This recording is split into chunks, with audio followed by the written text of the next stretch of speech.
So let's continue by talking about God's creativity and the free will problem in George Berkeley.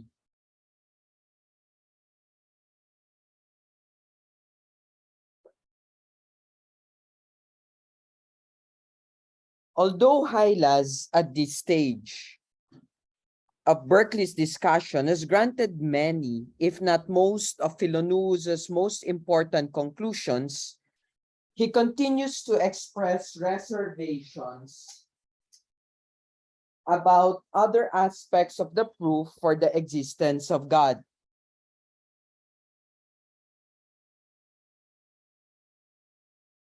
More particularly, Hylas seems concerned that the way in which Philonous tries to prove the existence of God as a divine perceiver of archetypal congeries raises paradoxes about the nature of God's creativity and the free will of human minds as God's creations.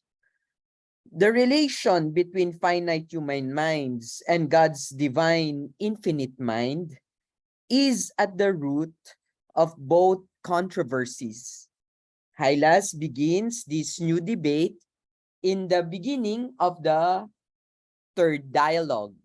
It's here in page 153. Let's read this. It cannot be denied there is something highly serviceable to religion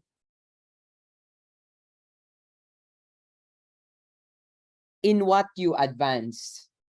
But you do not think it looks very like a notion entertained by some eminent moderns of seeing all things in God. Now, that's a very interesting line, as you would notice, because that sounded like the ad maiorem Dei gloriam of the Jesuits, right? Seeing all things in God, or all for the greater glory of God. I would gladly know that opinion. Pray explain it to me, says Philonous. And then let's continue reading. Hylas explains. They conceive that the soul, being immaterial, is incapable of being united with material things, so as to perceive them in themselves, but that she perceives them by her union with the substance of God, which being spiritual is therefore purely intelligible, or capable of being the immediate object of a spirit's thoughts. Let me just remove the sidebar. There. Besides, the divine essence contains in its perfection correspondent to each created being, and which are for that reason proper to exhibit or represent them to the mind. Philonous would say, I do not understand how our ideas, which are things altogether passive and inert, can be the essence or any part of the essence or substance of God, who is an impassive, indivisible, purely active being. Many more difficulties and objections there, which occur at first view against this hypothesis, but I shall only add that it is liable to all the absurdities of the common hypothesis in making a created world exist otherwise than in the mind of a spirit. Beside all which it had this peculiar to itself, that it makes that material world serve to no purpose, and if it pass for a good argument against other hypotheses in the sciences, that they suppose nature or the divine wisdom to make something in vain, or do that by tedious roundabout methods which might have been performed in a much more easy and compedious way, what shall we think of that hypothesis which supposes the whole world made in vain?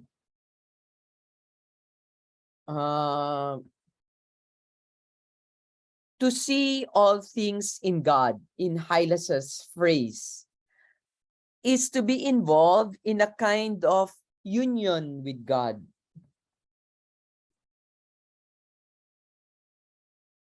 which Hylas, of course, attributes to modern philosophers, undoubtedly including Malay Brachet. This sort of mystical union with God, Philonoos maintains, is not only to be implied by, but is strictly incompatible with his idealism. The reason is important and instructive in trying to understand Berkeley's philosophy of religion.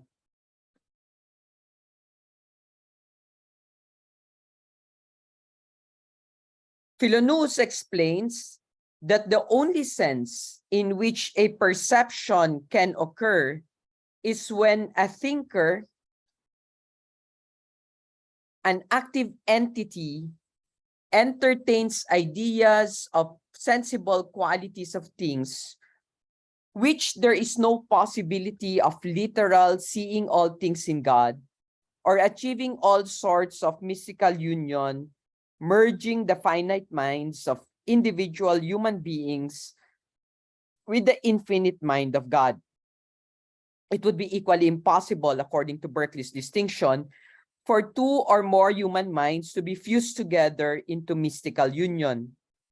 The reason, Philonoos explains, is that no mind can have among its ideas an idea of another mind, or finite, or infinite, or even divine.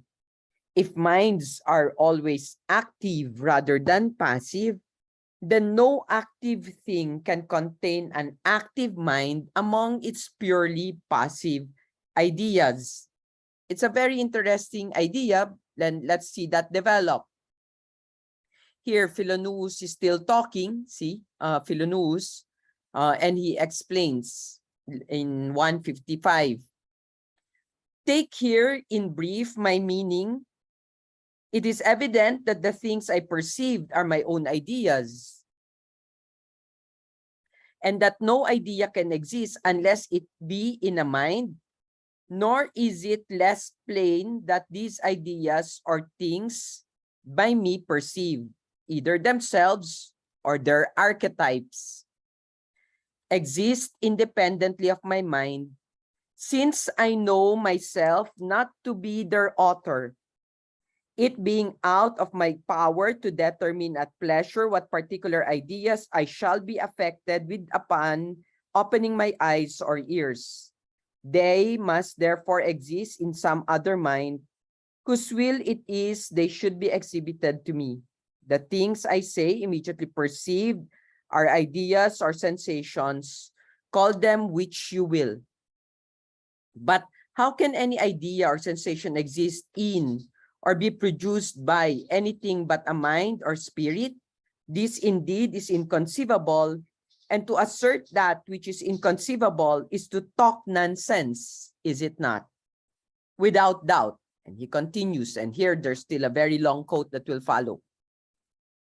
But on the other hand, it is very conceivable that they should exist in and be produced by a spirit, since this is no more than I daily experience in myself, inasmuch as I form a great variety of them, and raise them up in my imagination. Though it must be confessed, these creatures of the fancy are not altogether so distinct, so strong, vivid, and permanent as those perceived by my senses, which later are called real things. From all which I conclude, there is a mind which affects me every moment with all the sensible impressions I perceive. And from the variety, order, and manner of this, I conclude the author of them to be wise, powerful, and good beyond comprehension. Mark it well. I do not say, I see things by perceiving that which represents them in the intelligible substance of God. This I do not understand, but I say the things by me perceived are known by the understanding and produced by the will of an infinite spirit. And is not all this most plain and evident? Is there any more in it than what a little observation of our own minds? And that which passes in them not only enables us to conceive, but also obliges us to acknowledge. The difference is subtle but important.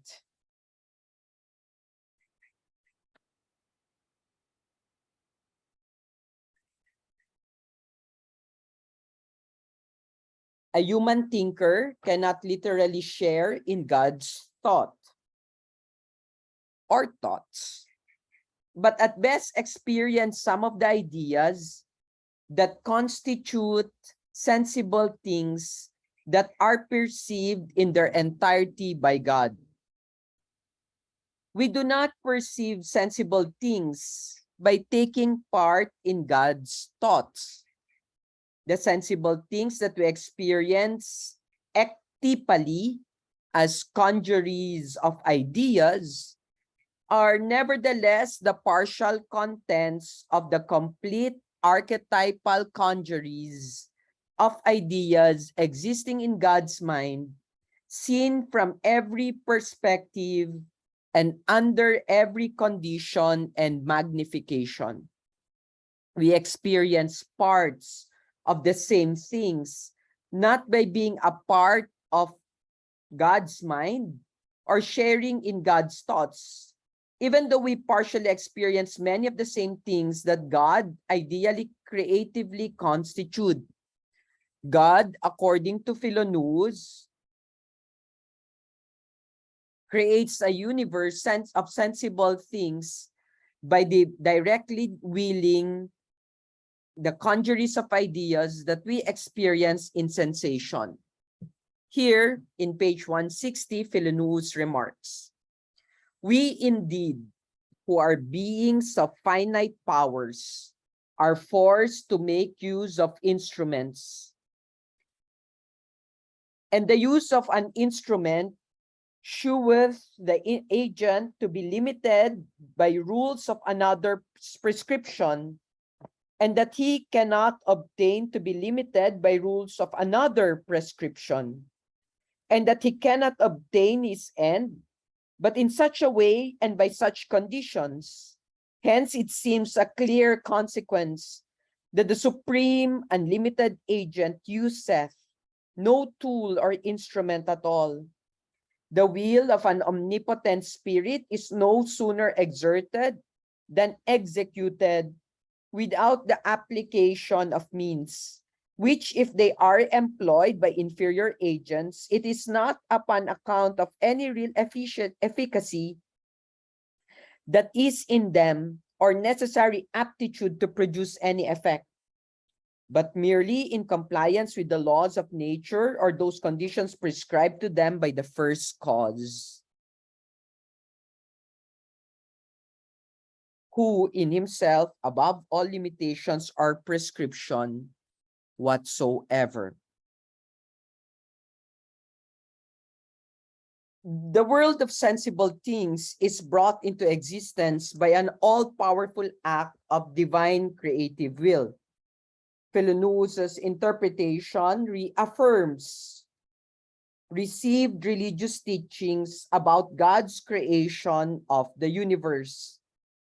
Indeed, if the world were not a complex network of sensible things constituted by congeries of ideas in God's mind, then it is hard to understand how a material world could have been caused to exist by the all-powerful will of an immaterial spirit. There is a metaphysical difficulty in that case of grasping how it could happen that an immaterial spirit that is literally nowhere in space or time exists at no particular place and at no particular time, even if omnipotent and omniscient as God is supposed to be, could have caused the material world to exist. That's a weird thing. We do not ordinarily suppose that something non-spatiotemporal can bring about changes in something spatiotemporal. If we think of causation in the usual way, as efficient mechanical causation, then it requires something to impart motion to something else by touching it. A spirit cannot literally touch something material. This is another sense in which Berkeley regard materialism as godless, inviting atheism by positing mind-independent material substance and making it impossible to comprehend God's creation of a material universe. It is also the reason why Descartes, who makes similar materialist assumptions, is accused of a lesser scale of endorsing a metaphysically insupportable distinction between body and soul, while at the same time expecting that physical events involving the body can casually affect the soul, and that occurrences such as decisions and acts of will in the soul can casually bring about changes in the body, as when a subject chooses to move a limb. Berkeley's concept of causation is also explained philosophically and theologically by Philonous in the third dialogue. Philonous understands causation in the world of empirical phenomena as the result of God's freely willing certain consequences or events involving sensible things, construed again as congeries of ideas, to follow other sequences of events with perfect regularity. Berkeley's theory of causation explains the necessity that seems to attend causation in the world. It is the result of God's will. It also explains the logical contingency of causal connections, or the fact that causation is actual and hence logically possible, but not logically necessary. When we place a teapot filled with water over a fire, the water becomes heated and steam soon issues from the spout. Why does this happen? And what does it mean? According to Berkeley, the fire causes the water to turn to steam, which means only that God has willed one type of event involving the sensible teapot on the fire to be regularly followed after a certain length of time by another type of event involving sensible steam issuing from the teapot spout. That is all there is to causation, according to Berkeley. He concludes that any causal sequence causes of events that actually occurs in the phenomenal world could be different than it is, depending on God's free choice. There is no reason why God might not have willed that a teapot filled with water and placed on the fire after a certain period of time should not freeze or bubble over with champagne or turn into a dog and scamper away. If so, then the discoveries of natural science would be different than they are. But they would in every case constitute an attempt to understand the will of God. Science for Berkeley, in this sense, is nothing other than an effort to reconstruct the decisions God has made for the existence and nature of the world of sensible things and physical events. To be a Berkeleyan natural scientist, therefore, is to follow in the directions God has set for physical things as regular sequences of sensible occurrences, any of which could have been different than they happen to be discovered in experience. A scientific causal law is nothing other than a regularity among sensible events that God has freely willed. Philonous reaffirms the idealist conclusions that we can have no idea of God or any mind in the technical sense of the word, because of the active nature of minds and the passive nature of ideas. He somewhat awkwardly co-opts the word notion to cover the thoughts and concepts we have of other minds, including God's philosophy, Philoneus and Hylas, engages in the following further discussion, which is very important in the idea of Berkeley. We can find this very long discussion in page 173, which I have here in color green. Let's read this one. Answer me, Philoneus, Hylas says. Are all our ideas perfectly inert beings, or have they any agency included in them? Philoneus replies, they are altogether passive and inert.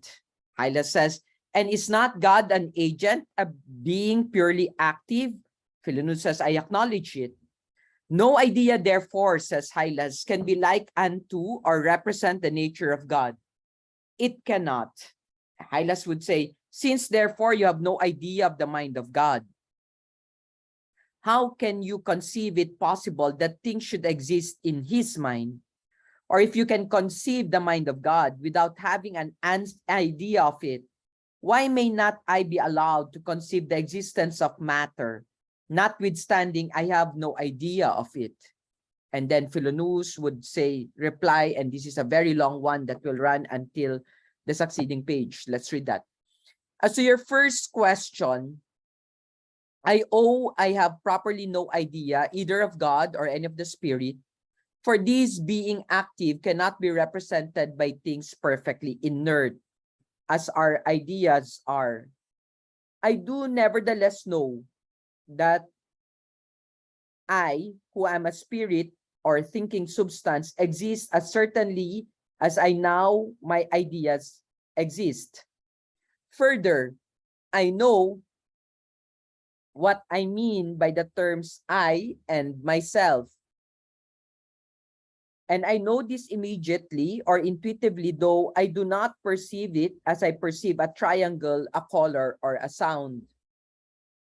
The mind, spirit, or soul is that indivisible, unextended thing which thinks, acts, and perceives. I say indivisible because unextended, and unextended because extended, figured, movable things are ideas. And that which perceive ideas, which thinks and wills, is plainly idea, no idea. Is plainly itself no idea, nor like an idea. Ideas are things inactive and perceive, and spirits a sort of being altogether different from them. I do not therefore say my soul is an idea or like an idea. However, taking the word idea in a large sense, my soul may be said to furnish me with an idea that is an image or likeness of God, though indeed extremely inadequate. For all the notion I have of God is obtained by reflecting on my soul, heightening its powers and removing its imperfections. I therefore, though not an inactive idea, yet in myself sort of an active thinking image of the deity. And though I perceive him not by sense yet, I have notion of him or know him by reflection and reasoning. My own mind and my own ideas I have an immediate knowledge of, and by the help of these do not immediately apprehend the possibility of the existence of other spirits and ideas. Further, from my own being and from the dependency I find in myself and my ideas, I do by an act of reason necessarily infer the existence of a God and of a created thing in the mind of God. With this clarification in mind, Hylas feels emboldened to pose his most difficult and potentially most damaging objection to Philoneus's concept of God. Hylas asks the poignant questions for which Philoneus actually has a ready question, and we find that in page 179 here in yellow. You are not aware, Philoneus, that in making God the immediate author of all the motions in nature, you make him the author of murder, sacrilege, adultery, and all the heinous and the like heinous sins. To which Philoneus would say, I answer to that. I observe first that the imputation of guilt is the same, whether a person commits an action with or without an instrument. In case, therefore, you suppose God to act by the mediation of an instrument or occasion called matter, you as truly make him the author of sin as I, who think him the immediate agent in all those operations vulgarly ascribed to nature. I further observe that sin or moral turpitude does not consist in the outward physical action or motion, but in the internal deviation of the will from the laws of reason and religion. This is plain in that the killing of an enemy in a battle or putting a criminal legally to death is not thought sinful, though the outward act be the very same with that in the case of murder. Since therefore sin does not consist in the physical action, the making God an immediate cause of all such actions is not making him the author of sin. Lastly, I hope you got that. No, read it again so that you'll get it. I've read it a number of times. Lastly, I have nowhere said that God is the only agent who produces all the motions in bodies. It is true, I have denied there any other agents besides spirits, but this is very consistent with allowing to thinking rational beings in the production of motions. The use of limited powers ultimately indeed derive from God, but immediately under the direction of their own wills, which is sufficient to entitle them to all the guilt of their actions. That's a very interesting way to work on it.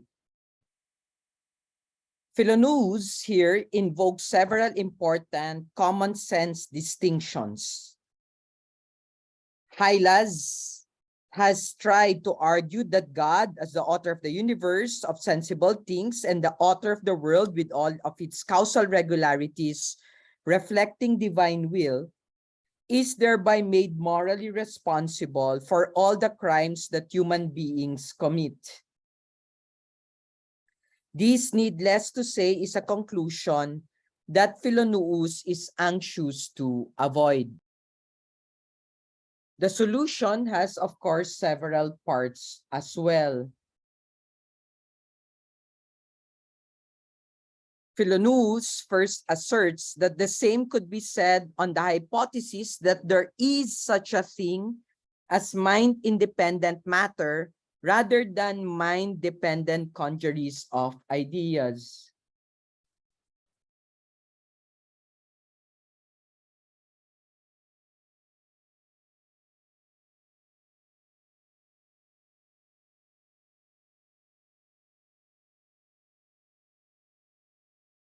The problem, therefore, if it is a problem, does not cut uniquely against Philoneus' idealist metaphysics and philosophical theology as opposed to Hylas's materialism. Second, Philoneus argues that moral responsibility is not simply a matter of causing events to occur, but of the agent's intentions. The fact that a person is killed by another does not automatically mean that a wrongful act has been done. It depends on the circumstances and the intentions of the persons involved. As Philoneus controversially asserts, the killing of a person in war or in a legal execution is not necessarily morally objectionable. The fact that God is metaphysically responsible for all physical occurrences in the phenomenal world by willing regular succession of events does not make God morally responsible for all the evils that human agents perpetrate. Importantly, Philoneus reminds Hylas that he has not said that God is the only cause of events in the world. The agency of finite human will is also causally responsible for much that happens in the world. Since our active minds are no more contained in God's mind as passive ideas than God's mind is contained in ours, we as minds, active agents in the world, are just as capable of a lesser scale of producing changes in the world for which we are individually responsible. Philoneus offers a similar line of reasoning to blunt Hylas's objection that it would be an imperfection in the nature of God to suffer pain and other mental infirmities that afflict human thought. God is the greatest mind according to Philoneus, but still only one mind among others. Each mind has its own content, and each mind is responsible for its actions and the subject of its own experiences, despite the fact that God creates the universe and is that divine thinker within which all sensible things archetypally exist as complete congeries of ideas. Hylas's final challenge, of course, takes the form of a criticism of another apparent inconsistency between Hylas's espousal of Berkeleyan idealism and the scriptural account of the creation of the world. Philoneus believes he is on a firm ground and takes the opportunity to reiterate the consequences of his view that God exists as the archetypal originator of the world of sensible things, as he does throughout the dialogues in what might be described as Berkeley's rhetorical signature. Philoneus reverses the force of Hylas's objections by turning the tables. The objections and reply can be seen more interestingly in this very long quote. Let's begin with Hylas. And let's begin not with in page 194, but on page 195. Well, beginning with the last two words of 194. But there still remains one great difficulty, which I know not how you will get over. And indeed, it is of such importance that if you could solve all others, without being able to find a solution for this, you must never expect to make me a proselyte to your principles.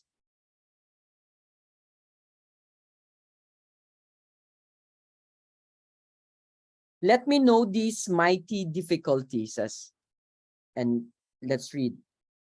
The scripture account of creation is what appears to me utterly irreconcilable with your notions. Moses tells us of a creation of what? Of ideas? No, certainly, but of things, of real things, solid, corporeal substances. Bring your principles to agree with this, and I shall perhaps agree with you. To which Philoneus explains. Moses mentions the sun, moon, and stars, earth and sea, plants and animals, that all these do really exist and were in the beginning created by God. I make no question. If by ideas you mean fictions and fancies of the mind, then these are no ideas. If by ideas you mean immediate objects of the understanding of sensible things which cannot exist unperceived or out of a mind, then these things are ideas. But whether you do or do not call them ideas, it matters little. The difference is only about a name. And whether that name be retained or rejected, the sense, the truth, and reality of things continues the same. In common talk, the object of your senses are not termed ideas, but things. Call them so still, provided you do not attribute to them an absolute external existence, and I shall never quarrel with you for a word. The creation, therefore, I allow to have been a creation of things, of real things. Neither is this in the least inconsistent with my principles, as is evident from what I have now said, and would have been evident to you without this, if you have not forgotten what had been so often said before. But as for solid corporeal substances, I desire you to show where Moses makes any mention of them, and if they should be mentioned by him or any other inspired writer, it would still be incumbent on you to show those words were not taken in the vulgar acceptation for things falling under our senses, but in the philosophic acceptation for matter or an unknown quiddity with an absolute existence. When you have proved these points then, and not till then, may you bring the authority of Moses into our dispute. First things first, no? There is a very long tradition that says it was Moses who wrote the Pentateuch, or the first 5 books. Of course, modern day scholarship will tell us that's not really the case. Sadly, that's not the case. It wasn't Moses who wrote it. And I think it's very important at this point that that be clarified. No? But of course, that still needs to be clarified. Again, when you go to Old Testament 1 or the study of Pentateuch, maybe.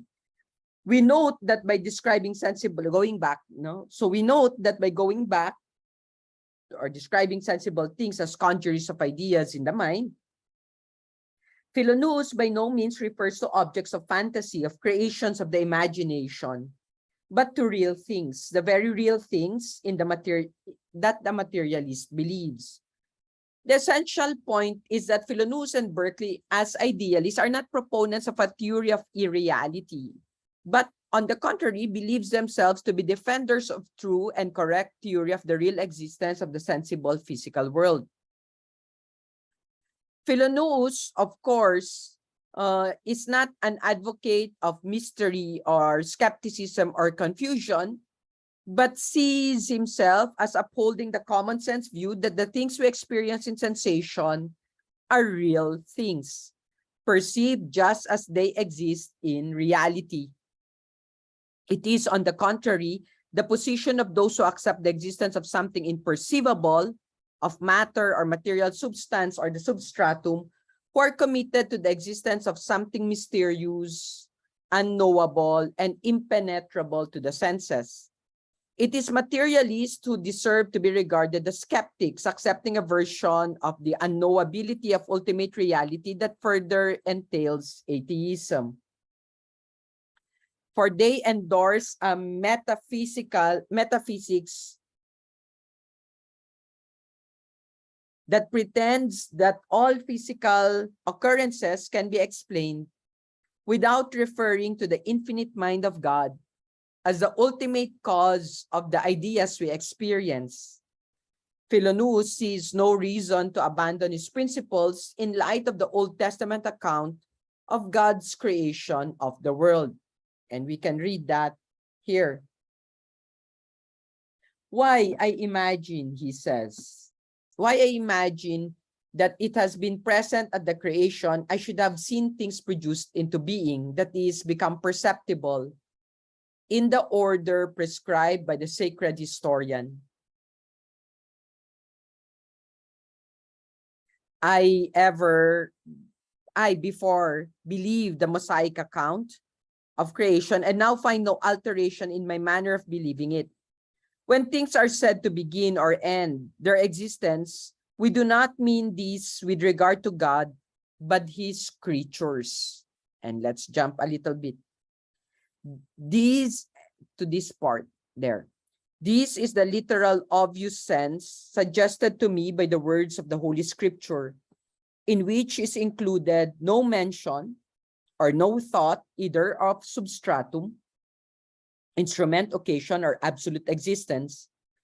And upon inquiry, I doubt not it will be found that most plain, honest men who believe the creation never think of those things any more than I. What metaphysical sense you may understand it in, you only can tell.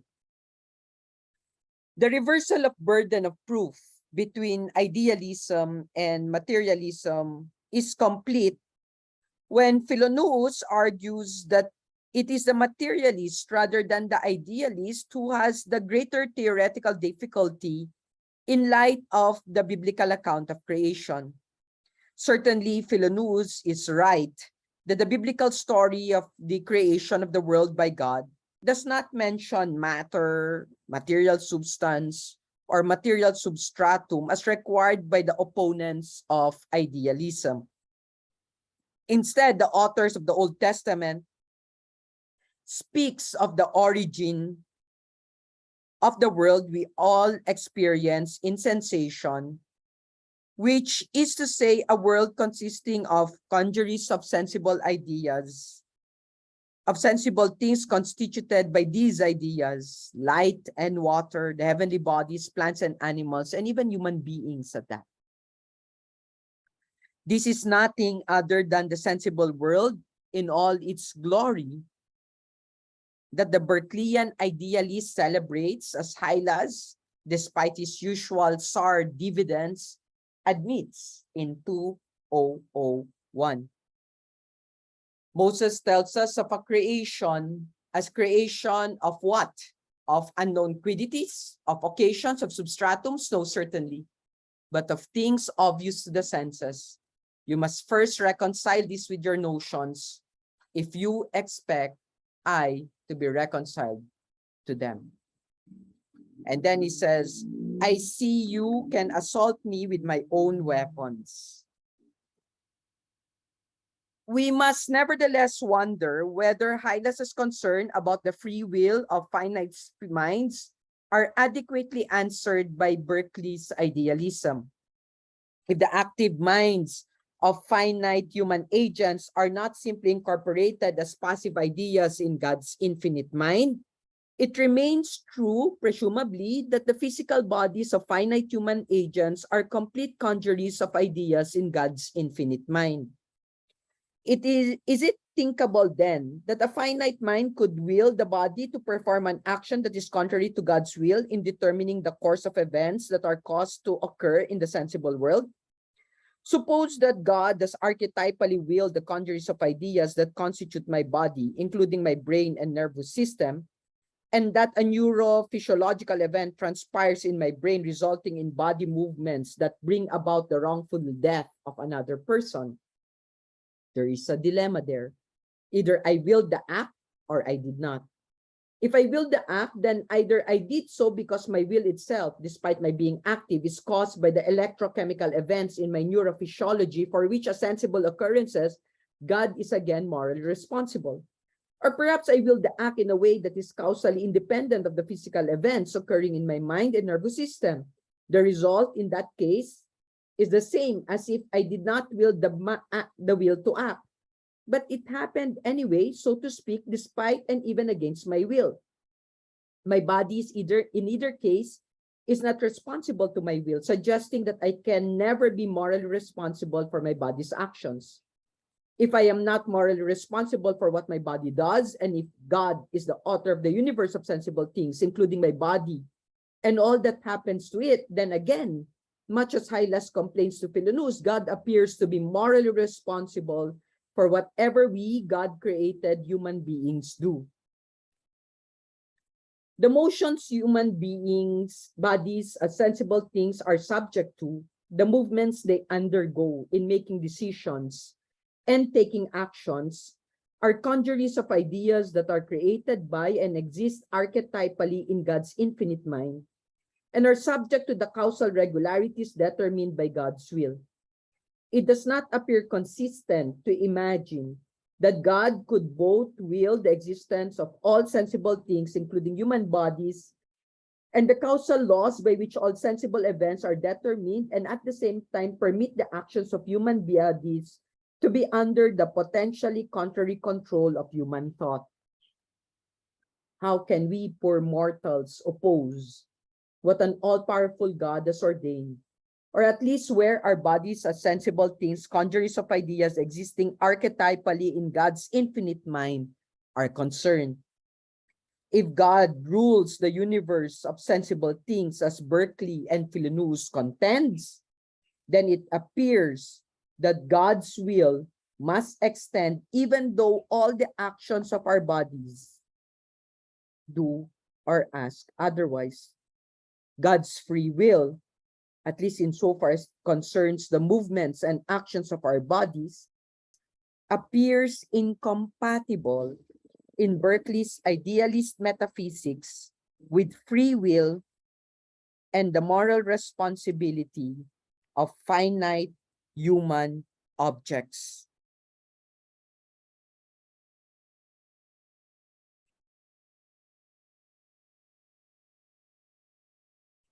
In a 15-minute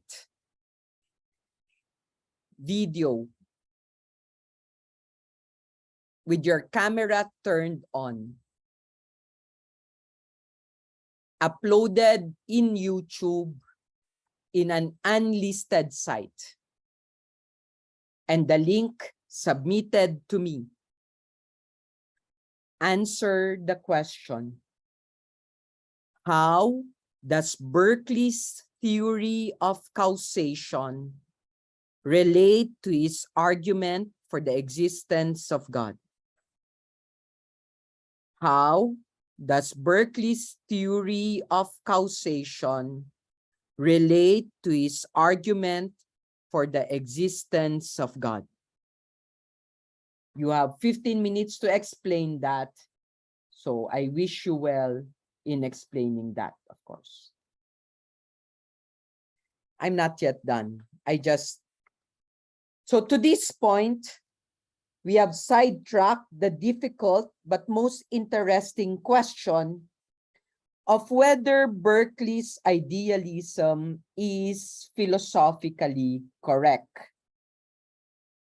We have seen that idealism follows from Berkeley's methodological commitment to radical empiricism, but we have not asked whether or not radical idealism is advisable in epistemology, or whether it must be accepted in a form that entails idealism. If we want to include only those concepts in our philosophy that can be supported by perception, then we may need to admit that there is no insensible, unthinking, underlying material substratum that serves somehow as a support for sensible qualities. Are we philosophically obligated also to accept the conclusions that sensible things are mere congeries of ideas that exist only in the mind, and that given the independence and presumed continuity of sensible things, they exist archetypally in the infinite mind of God and only ectypally in our finite minds, as Berkeley concludes? Please reflect about it. The challenge of radical empiricism is raised by the consideration that if we do not limit knowledge to what can be experienced, then we seem driven to a form of mysticism in which we accept the existence of things for which we have no experience and can have no scientific knowledge. It is no accident that Berkeley closely links the topics of skepticism, atheism, and the content and philosophical orientation of the natural sciences. We must nevertheless ask whether it is true that devotion to the rigorous methods of empirical science inevitably points to the direction of the view that sensible things exist only in the mind and ultimately in the mind of all-powerful God. If anything, this appears to be an extraordinary paradox for epistemology, metaphysics, and the philosophy of science.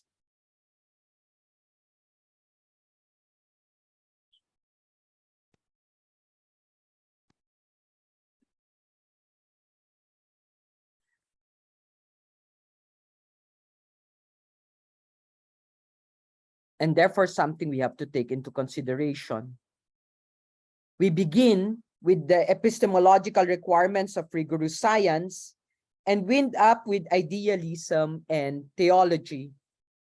It is part of the historical and philosophical importance of Berkeley's idealism to have pointed out this unexpected connection of philosophical implications so different in obvious ways from the metaphysics and epistemology of Descartes. Where Berkeley warmly embraces the implications of idealism, others have reacted against the poverty of radical empiricism in Berkeley's philosophy. The main lesson of Berkeley's idealism has accordingly more often been to cast doubt on the adequacy of radical empiricism and the limitations of relying exclusively on sensation and the data of experience in philosophy. What is the alternative? If we think narrowly of our choices in metaphysics and epistemology in terms of the polar opposites of rationalism and empiricism, then we may have no option except to live with the alternatives proposed by Plato and Aristotle, Descartes and Berkeley, or variations of the respectively relatively pure forms of rationalism and empiricism. Fortunately, there are other possibilities. We discover one such alternative when we go to the philosophy of Immanuel Kant, where it appears surprisingly in the context of his moral philosophy. The metaphysical and epistemological background of Kant's ethics, which we will see next, is neither exclusively rationalist nor empiricist, but in a way combines features of both in a radically new philosophical method. We can think of the deadlock between rationalism and empiricism as forcing a new direction in philosophy, the need for which was recognized and taken up by Immanuel Kant. We reflect now on the fact that Berkeley's idealism, the theory in particular, that sensible things are mere congeries of ideas existing in the mind, is a dramatic illustration of philosophy's long-standing concern with problems of method in securing the principles of what appears to be the best and sometimes the only way of acquiring knowledge, and following its metaphysical conclusions logically wherever they lead.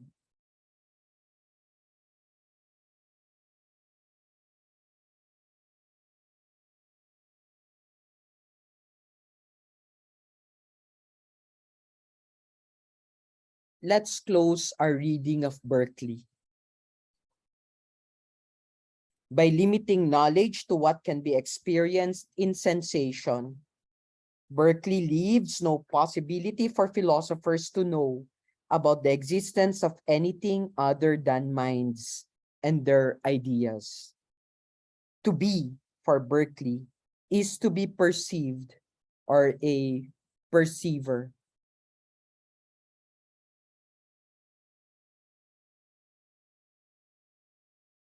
Excluding any concept of matter, substratum, or mind-independent substances. Hylas and Philonous, in Berkeley's dialogues, debate these topics at length and in depth, looking into the different aspects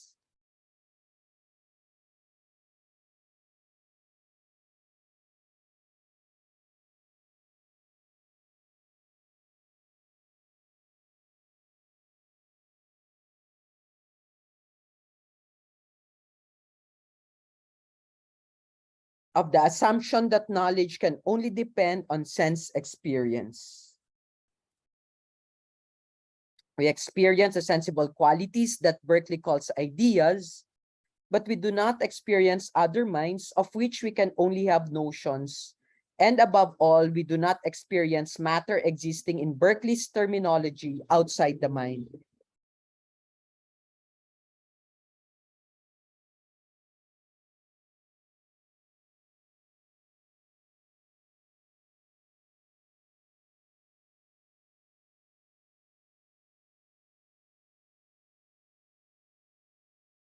Berkeley's radical empiricism, for this reason, leads directly to idealism.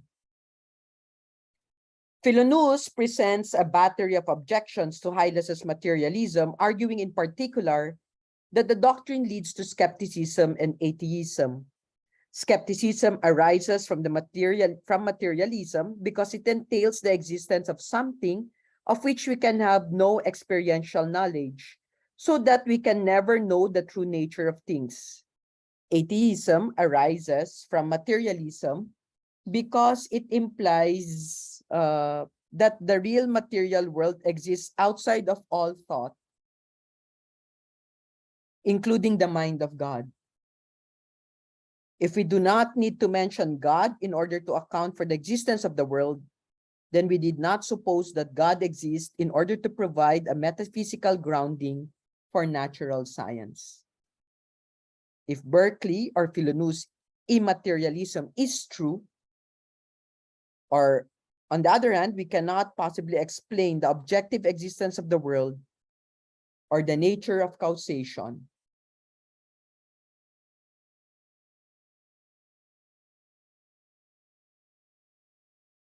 so vital to the sciences, without supposing that God exists. To prove that God exists, Berkeley, in the person of Philoneus, offers two related arguments, referred to by some commentators as the dependence and continuity arguments. Philoneus says that God, as an infinite mind, must exist in order to explain the fact that the existence of sensible things is independent of finite human thought, and in particular of finite human will, and that sensible things sometimes continue to exist even when they are not perceived by any finite minds. An apparent circularity threatens the continuity argument if there is no way to support the assumption that sensible things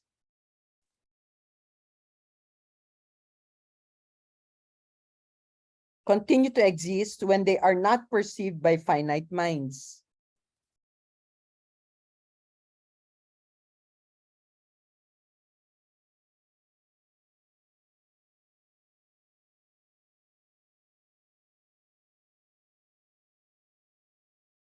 The circularity objection to Berkeley's continuity argument for the existence of God can be avoided by calling attention to the interior parts of the three-dimensional sensible things that we know continue to exist even when they are not perceived by any finite minds, provided that their external surfaces are perceived. Berkeley's 18th century idealism and empiricism stand in sharp contrast to Descartes' 17th century rationalism, in much the same way that Aristotle's essentialism are diametrically opposed to Plato's realism. Although we may find Berkeley's idealism far-fetched, it conveys valuable lessons about the implications of a strictly empiricist philosophical methodology, especially when it is taken to extremes. Other than the first question that I've raised for your pre-recorded, in a way, like oral exam, because it's pre-recorded and should be unedited or raw video. I think you can also answer this second question. So it's going to be an either or. Can human beings have free will if God exists as the creator of all sensible things, including our bodies, and of all causal connections, including all our body movements? Just a moment, please. With that, we end our discussion of Berkeley.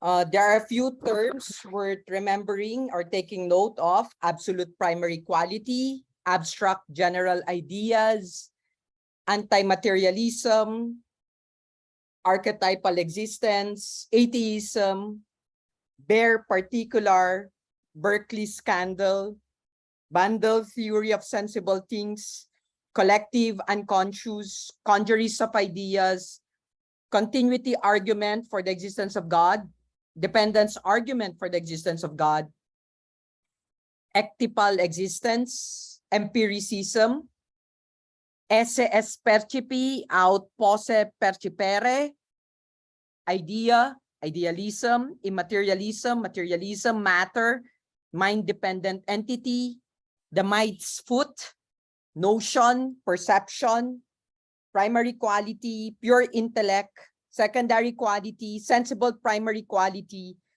sensible property, sensible things, skepticism, solipsism, subjective sensation, and substratum. I hope that you enjoy this discussion of Berkeley. If you've understand this, please work on your pre-recorded video. If not, of course, there's still more to work on. No? So thank you very much for bearing with me, and see you on the first meeting of classes on November. So with that, we end our meeting today.